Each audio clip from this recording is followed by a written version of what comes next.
खुदा के जिंदा और जलाली और मुहीब नाम में आप सबको सलाम। खुदा का फजल पर फजल आपके साथ और आपकी रूह के साथ हमेशा तक बना रहे। खुदा आप सबको अपनी पनाह में रखे, सलामत रखे। हमने हमने सुना का हिस्सा बखूबी निभाया और खुदा ने हमारी हमने सुना को कबूल किया, बखूर की मानी। अब ये वो हिस्सा है,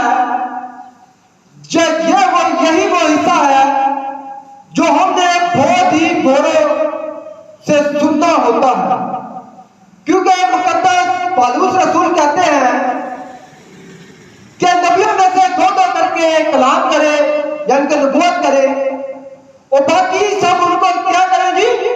परखे। तो मैं समझता हूं कि परखना बहुत जरूरी है। अगरचे इस पुरपत से मैं आपको गलत बताता हूं और आप आगे गलत सिखाते हैं, तो कलाम खुदा में लिखा है ना तो इसमें से बढ़ाना और ना ही घटाना, नहीं तो तेरे साथ क्या होगा जी? तू जहन्नम में डाला जाएगा, आग में डाला जाएगा।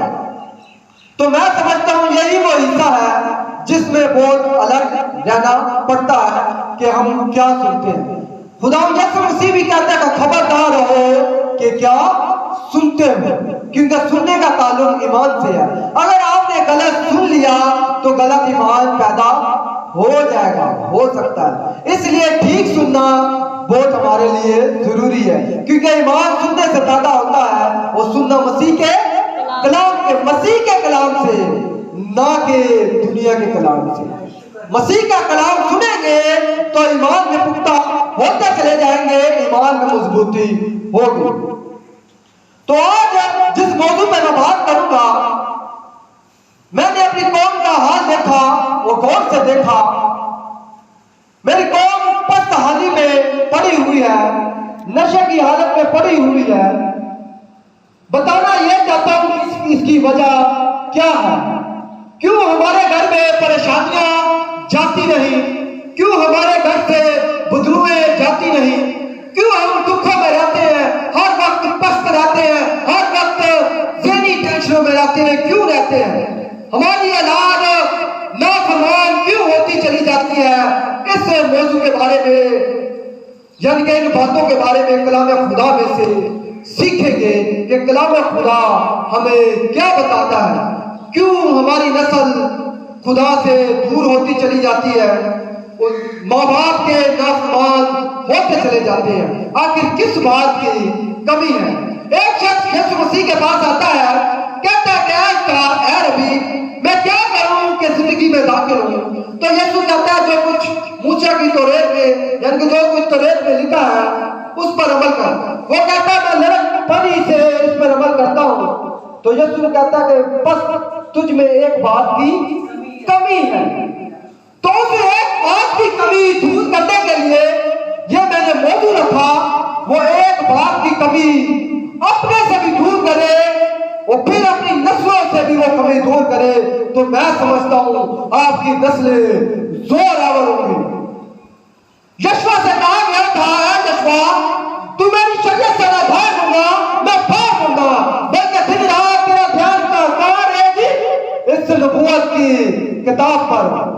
तो फिर तू जिस जगह पर कदम रखेगा वो सरजमीन तेरी। ऐसा वादा यशवा से किया गया था, तो वही वादा आज हमसे भी है।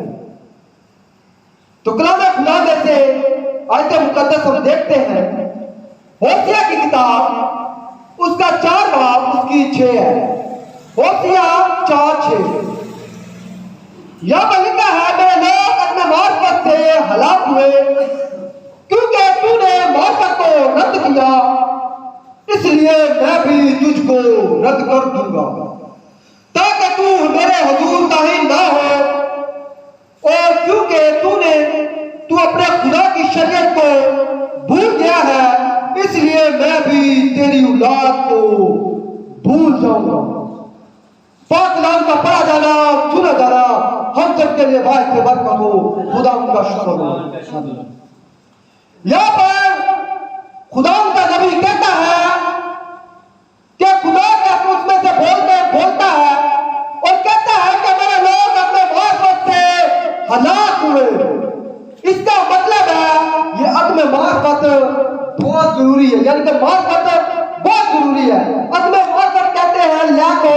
नॉलेज यानी कि मार्फत खुदा के कलाम को कहते हैं। तो यहाँ पर लिखा है कि आदमी मार्फत की कमी की वजह से मेरे लोग हलाक हुए, यानी कि कलाम के सबब से, यानी कि कलाम की कमी के सबब से मेरे लोग हलाक हुए, क्योंकि उन्होंने मार्फत को रद्द किया।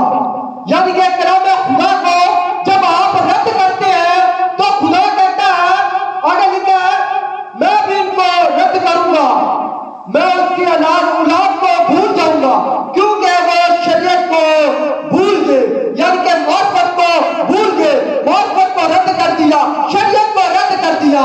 याद रखें, ये वही शरीयत है, ये वही कलाम है जो मुजस्सम होकर आया। किसकी सूरत में? यीशु की सूरत पे।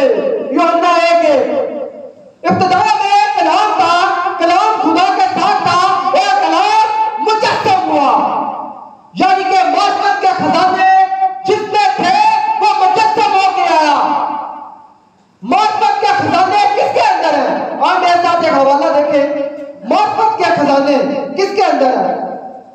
कुर्सियों का खत 2 बार, उसकी तीसरी आज्ञा पर लिखा है, जिसमें हिकमत और मार्फत के सबको खजाने पोशीदा है, खजाने पोशीदा है। किसके अंदर? यीशु के अंदर मार्फत के खजाने पोशीदा हैं, यानी कि कलाम खुदा के अंदर मार्फत के खजाने पोशीदा हैं। यही वो शरीयत है जिसमें हमें चलने का अबादी से हुक्म था, यही वो कलाम है जिसको पढ़ने का हमें हुक्म है, यही वो कलाम है जिसको देखने का हमें हुक्म है, इसको खोल के पढ़ने का हमें हुक्म है। तो खुदा कहता है, मेरे लोग मार्फत की कमी के बायस हलाक हुए। आज मेरा मौजू क्या था कि हमारी औलाद नशे में क्यों पड़ी हुई है, हमारी नस्ल बर्बाद क्यों होती चली जा रही है। हालांकि कहने को हम अपने आप को क्या कहते हैं जी? शाही कहने को फिरका, चुनी हुई कौम कहते हैं। और चुनी हुई कौम का ये हाल कि गलियों कूचों पे मेरी कौम पड़ी हुई है, किसी ने ख्याल ना किया।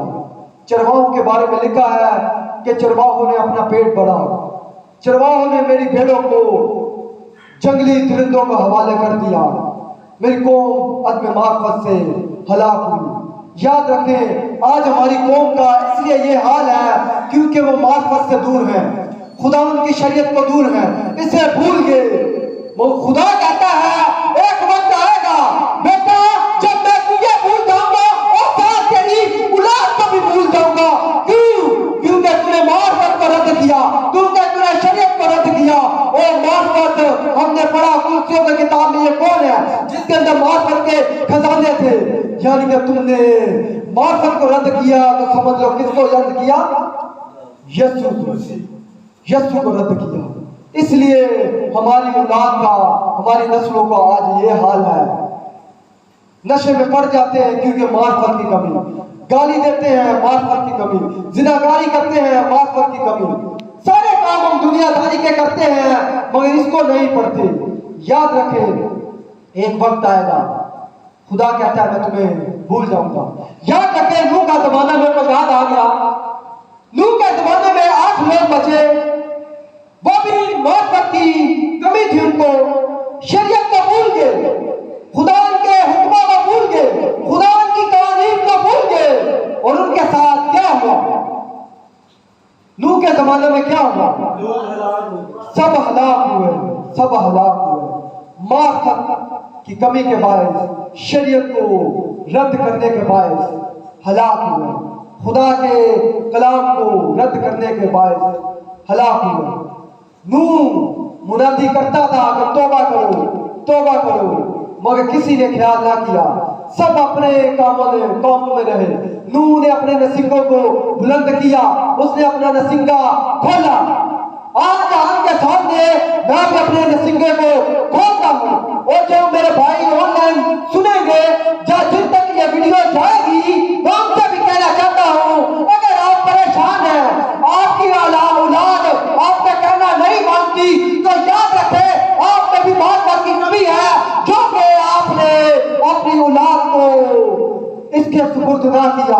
खुदा के सुपुर्द ना किया।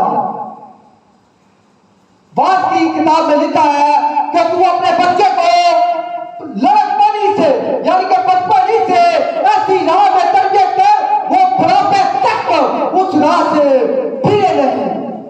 हमने अपने नस्ल की, अपने बच्चों की ऐसी तरबियत ना की, ऐसी तरबियत ना की। याद रखें, ये वो यस्सु है। इस यस्सु के बारे में बताना चाहता हूं जिसे आप लोग रद्द करते हैं। हालांकि इंसान दुखों से भरा हुआ, गुनाह से भरा हुआ, क्या जरूरत थी जमीन के खाली को, आसमान और जमीन को बनाने वाले खुदा को जमीन पर आने की? क्या जरूरत थी उसे कफारा देने की? याद रखें, हाँ, हमारी खातिर, क्योंकि उसने, हमने नहीं उससे, हम तो बरगश्ता हो जाते हैं, हम तो खुदा से दूर हो जाते हैं।